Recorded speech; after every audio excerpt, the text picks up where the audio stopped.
Okay, today I'm going to show you how to take data from an investigation and turn it into a graph, a bar graph.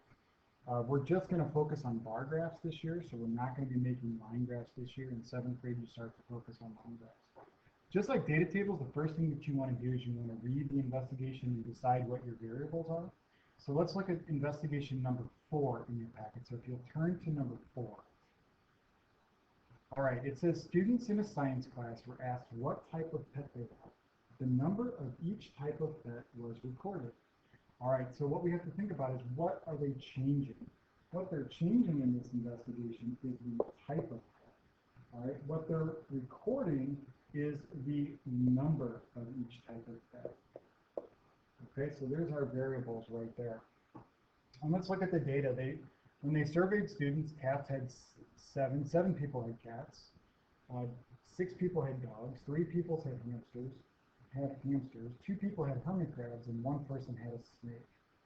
All right, now when we start to decide where to put this information on a data table, we need to know that this is called the y-axis and that this is called the x-axis.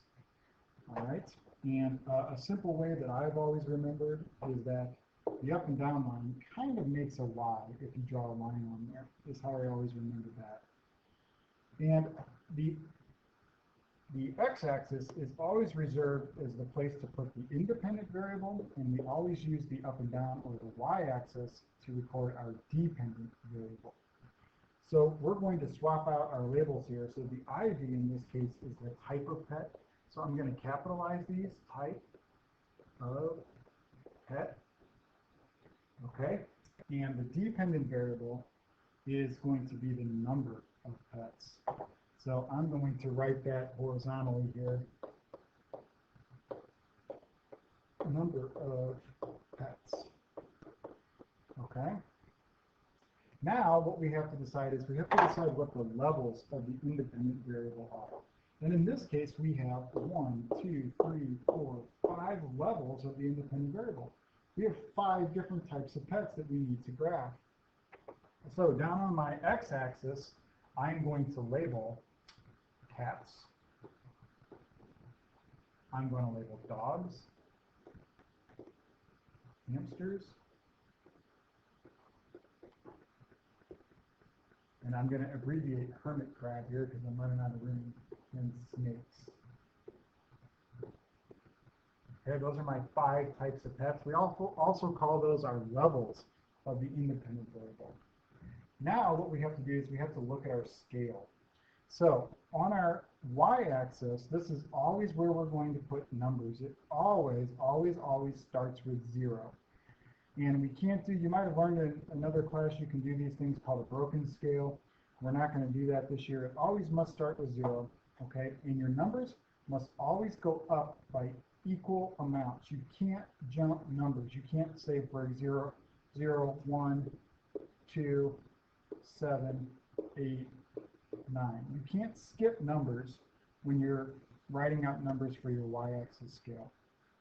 This time we have a very easy scale. When we look at the numbers, it goes from 1 to 7. So our intervals are just 1, 1, 2, 3, 4, 5, 6, all the way up to 7. And I'm just going to put the numbers in.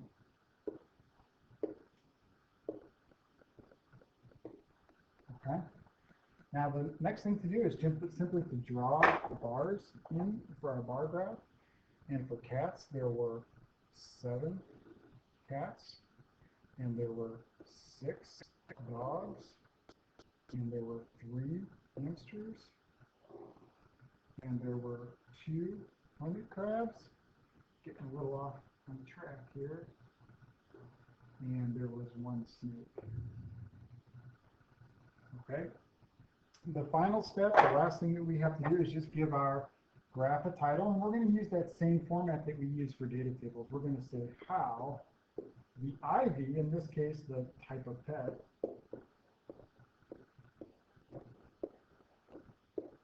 affects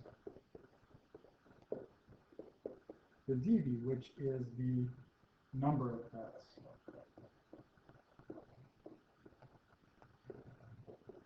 You'll notice that those letters are capitalized once again. And you'll notice that this is not a question. This is not a research question. We're making a statement. We're telling the reader of this graph, this is how the type of pet affects the number of pets. This is a statement, not a question. We should never see a question mark at the end, and we should never see the word does right here in the middle. We should never see that. All right, that's how to turn data from an investigation into a graph. Now I'd like you to practice the other ones in your packet.